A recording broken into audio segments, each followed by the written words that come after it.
Assalamualaikum warahmatullahi wabarakatuh. Kami dari kelompok 9 akan mempresentasikan tentang studi analisis materi mata pelajaran fikih Madrasah Aliyah kelas 11 semester ganjil kurikulum 2013. Makalah ini dibuat untuk memenuhi tugas mata kuliah studi materi fikih di MTS MA.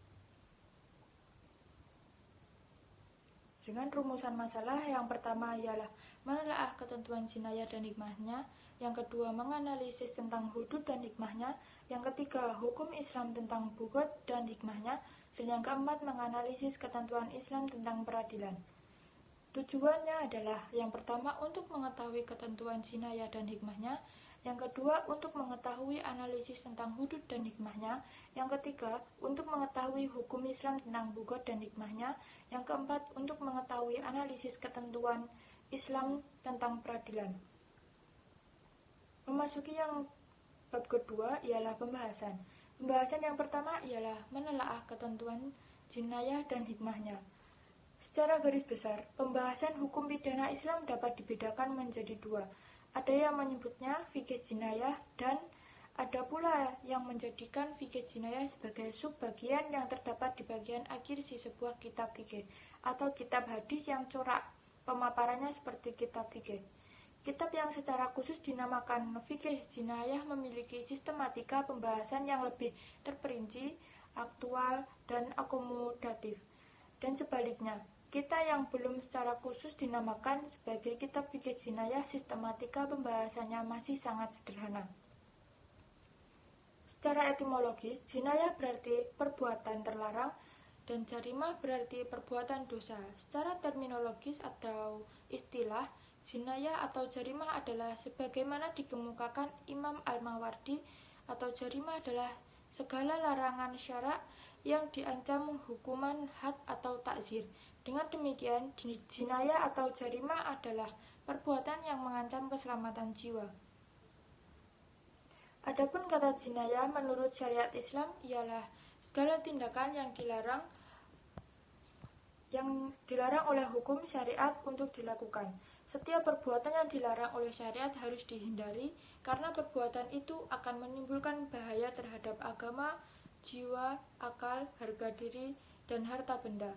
Adanya hukum atas tindak kejahatan adalah untuk melindungi manusia dari kebiasaan hidup terhadap 5 hal yang mutlak pada manusia, yaitu agama, jiwa, akal, harta, dan keturunan atau harga diri.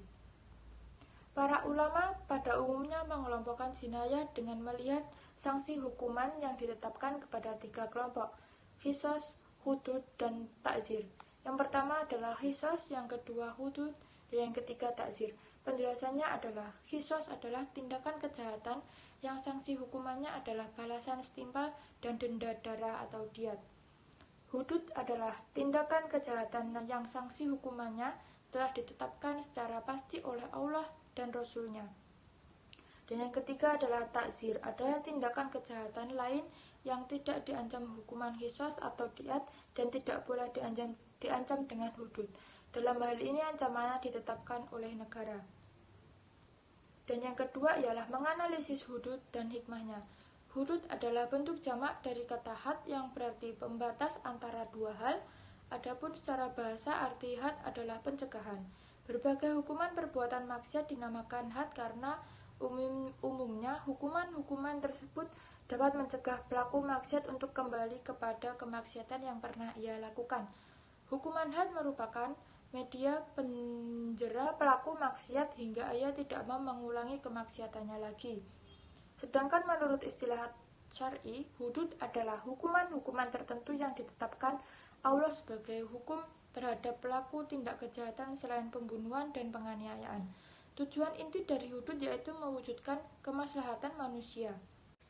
Hukuman dalam had berbeda dengan hukuman dalam bentuk qisas walaupun sebagian ada kesamaan jenisnya. Karena had merupakan hak Allah Subhanahu wa taala, sedangkan qisas adalah hak manusia sebagai hamba Allah Subhanahu wa taala. Had tidak bisa gugur jika pihak yang dirugikan memaafkan. Hudud merupakan pembenteng bagi maksiat dan sebagai pembatas bagi orang yang menerimanya. Karena yang demikian itu akan mensucikannya dari kotoran kejahatan serta dari dosa-dosanya. dan juga sebagai peringatan bagi selainnya untuk tidak terjerumus dalam perbuatan tersebut. Selanjutnya akan diteruskan oleh rekan saya. Terima kasih. Selanjutnya, C. Hukum Islam tentang bugot dan hikmahnya.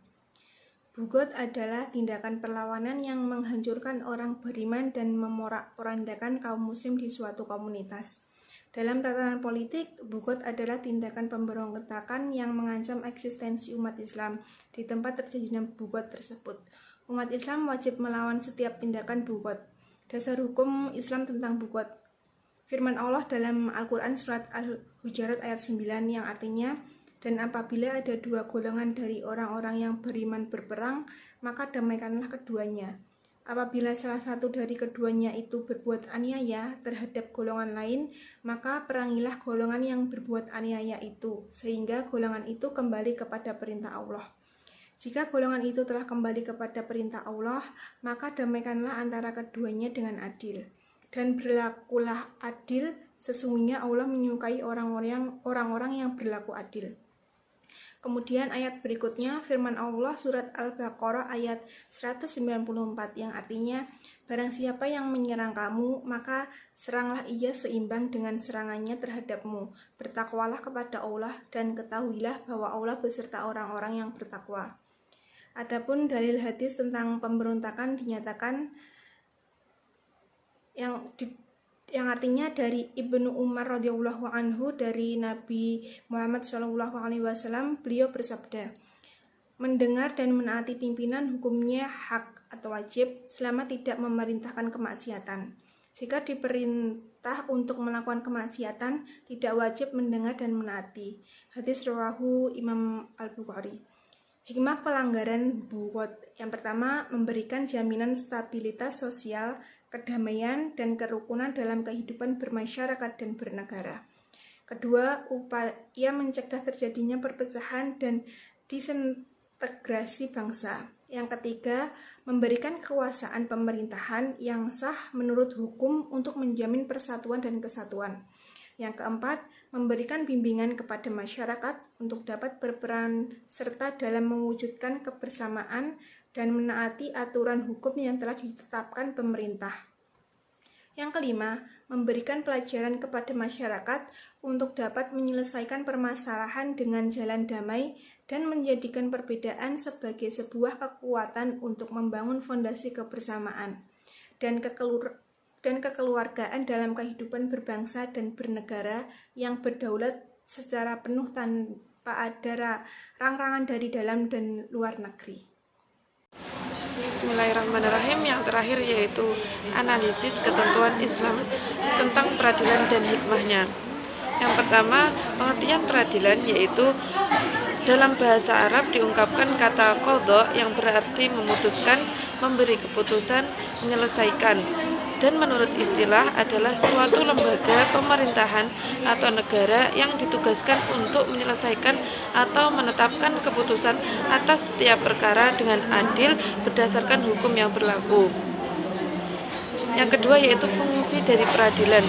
Fungsi dari peradilan yaitu sebagai lembaga negara yang ditugasi untuk menyelesaikan dan memutuskan setiap perkara dengan adil, maka berfungsi untuk menciptakan ketertiban dan ketentraman masyarakat yang dibina melalui tegaknya hukum. Peradilan Islam bertujuan pokok untuk menciptakan kemaslahatan umat dengan tegaknya hukum Islam. Untuk terwujudnya hal tersebut, di atas peradilan mempunyai tugas pokok, yaitu yang pertama mendamaikan kedua belah pihak yang bersengketa. Yang kedua yaitu menetapkan sanksi dan menerapkannya kepada para pelaku pembuatan yang melanggar hukum.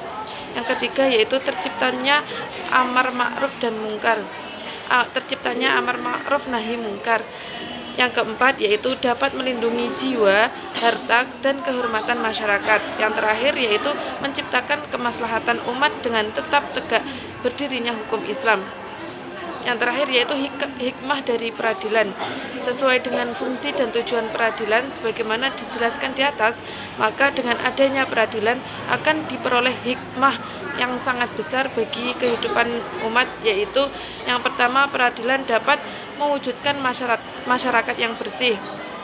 Hal tersebut sesuai dengan hadis Rasulullah, yaitu yang berarti saya mendengar Rasulullah SAW bersabda, tidak dinilai bersih suatu masyarakat di mana hak orang yang lemah diambil oleh yang kuat.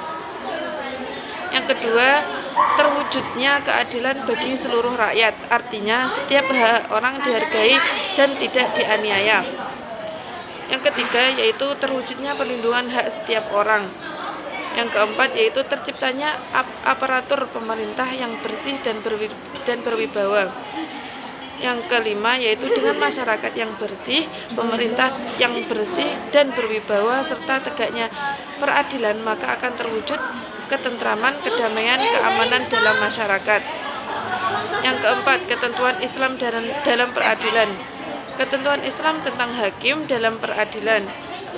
Pengertian dari hakim adalah orang yang diangkat oleh pemerintah untuk menyelesaikan persengketaan dan memutuskan hukum suatu perkara yang adil.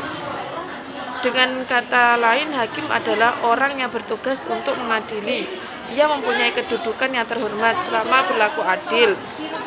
Syarat-syarat dari hakim yaitu beragama Islam, sudah akil balik, sehat jasmani rohani.